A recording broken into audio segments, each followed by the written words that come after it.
বিএনপির এখানে অবস্থান নিয়েছিল, সেখানে আওয়ামী লীগের নেতা এসে উপস্থিত হন হঠাৎ করে, এবং তার হাতে একটি ডাস্টবিন ছিল, যে ডাস্টবিনে হচ্ছে ডক্টর মোহাম্মদ ইউনূসের ছবি ছিল।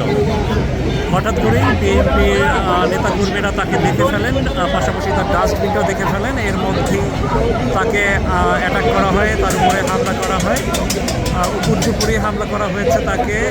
তিনি এই মুহূর্তে এরপরেই তাৎক্ষণিকভাবে আমরা দেখেছি যে এনওয়াইপিডির সদস্যরা থেকে শুরু করে এখানে আইন শৃঙ্খলা রক্ষায় যারা আছেন তারা তাৎক্ষণিকভাবে তাকে উদ্ধারের চেষ্টা করেন এবং উদ্ধার করে নিয়ে আসেন। আমি আবার একটু তার কাছে যাওয়ার চেষ্টা করব।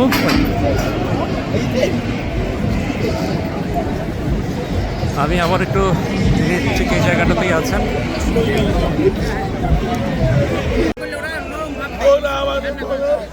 গলায় টান দিয়ে ফাঁস দিয়ে দিছে, ফাঁস দিয়ে বাংলাদেশের ফ্লাইট ছিল, ওইটা টানি ছিঁড়ে ফেলছে।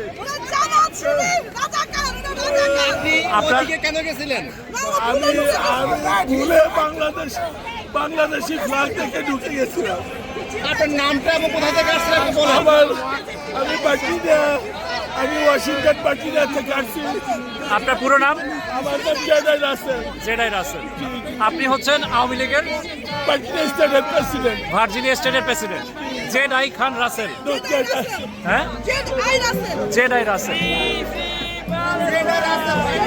যিনি, যার উপরে হামলা করা হয়েছে তার নাম জেডাই রাসেল। তিনি হচ্ছেন যুক্তরাষ্ট্রের ভার্জিনিয়া স্টেটের আওয়ামী লীগের প্রেসিডেন্ট।